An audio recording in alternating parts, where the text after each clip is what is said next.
بسم اللہ الرحمن الرحیم۔ السلام علیکم۔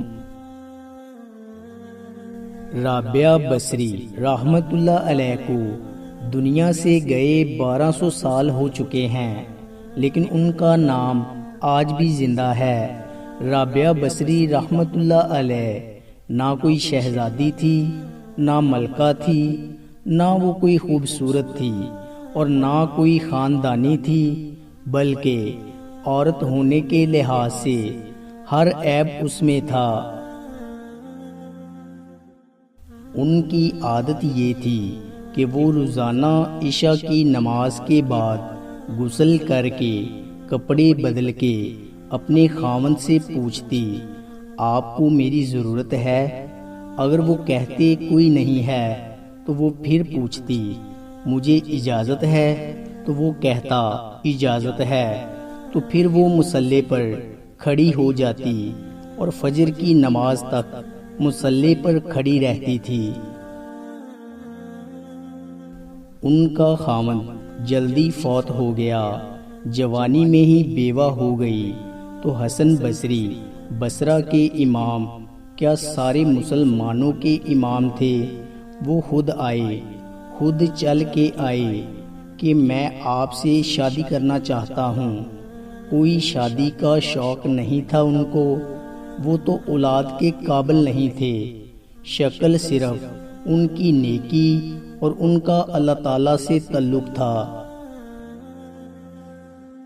ان کو یہ لالچ ہوا کہ یہ میری بیوی ہو جائے تو اس کے طفیل شاید میری بخشش ہو جائے، تو ان کے پاس آئے اور کہنے لگے کہ رابعہ، میں آپ سے شادی کرنا چاہتا ہوں، خود پیغام لے کر آئے۔ تو انہوں نے فرمایا، میری 4 باتوں کا جواب دے دو تو میں شادی کر لوں گی۔ کہنے لگے کہ کیا؟ رابعہ بصری نے کہا کہ یہ بتاؤ کہ میں جنتی ہوں کہ دوزخی؟ کہنے لگا، یہ تو میں کچھ بھی نہیں کہہ سکتا۔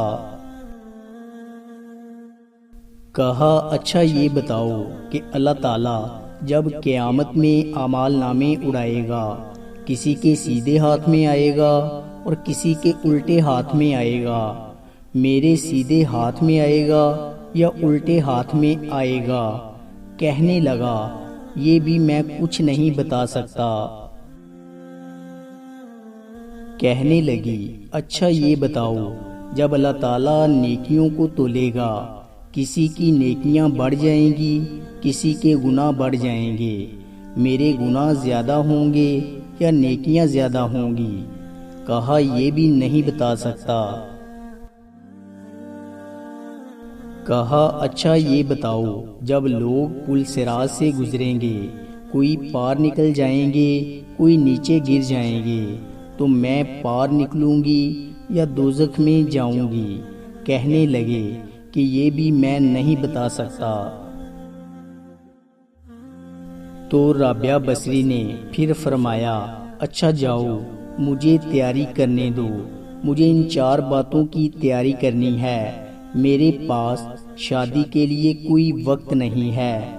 جو اللہ تعالیٰ سے دوستی لگا لیتے ہیں، اللہ تعالیٰ دنیا ان کے لیے مسخر کر دیتا ہے، اللہ تعالیٰ دنیا ان کے پاؤں میں ڈال دیتا ہے۔ اور جب ان کا انتقال ہوا، رات کو ان کا انتقال ہوا، اور اپنی خادمہ سے کہا، بس 2-4 آدمی بلا کے مجھے جلدی سے دفن کر دو، کسی کو نہ بتاؤ، صبح لوگوں کو بتا دینا، اور مجھے کفن دینا اسی چادر میں جس میں تہجد پڑا کرتی تھی۔ تو انہوں نے راتوں رات دفن کر کے صبح اعلان کیا، شور مچ گیا، ہائے بتایا کیوں نہیں، بتایا کیوں نہیں؟ تو اگلی رات ان کی خادمہ نے ان کو خواب میں دیکھا، سبز لباس پہنا ہوا ہے، حسن و جمال، سورج چہرے پہ چمک رہا ہے۔ پوچھا، آپ کے ساتھ کیا ہوا؟ کہا، میرے اللہ نے میرے ساتھ بہت عمدہ معاملہ کیا۔ کہا آپ کی وہ چادر کہاں ہے جس میں آپ کو کفن دیا تھا؟ کہا وہ اللہ تعالیٰ نے اتار لی ہے اور مجھے جنت کا جوڑا پہنایا ہے، اور اس چادر کو اللہ تعالیٰ نے سنبھال کے رکھا ہے۔ جب قیامت کے دن میری نیکیوں کو اللہ تعالیٰ تولے گا تو اس چادر کو بھی اس میں تولے گا۔ تو انہوں نے پوچھا منکر نکیر کا کیا ہوا؟ کہا وہ آئے تھے تو انہوں نے مجھ سے کہا تیرا رب کون ہے؟ تو میں نے منکر نکیر سے کہا جس اللہ کو 40 سال سے نہیں بلایا، اس کو 4 ہاتھ زمین کے نیچے۔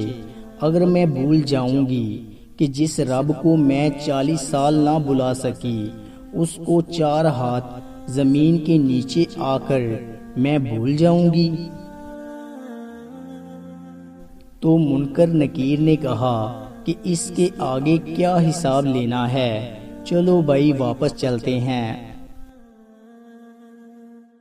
دوستو امید کرتا ہوں کہ آپ کو ہماری ویڈیو اچھی لگی ہوگی۔ اگر آپ کو ہماری ویڈیو اچھی لگی ہے تو لائک کیجئے، اور مزید اچھی ویڈیوز کے لیے ہمارے چینل کو سبسکرائب اور فیس بک پیج کو لائک کریں۔ شکریہ۔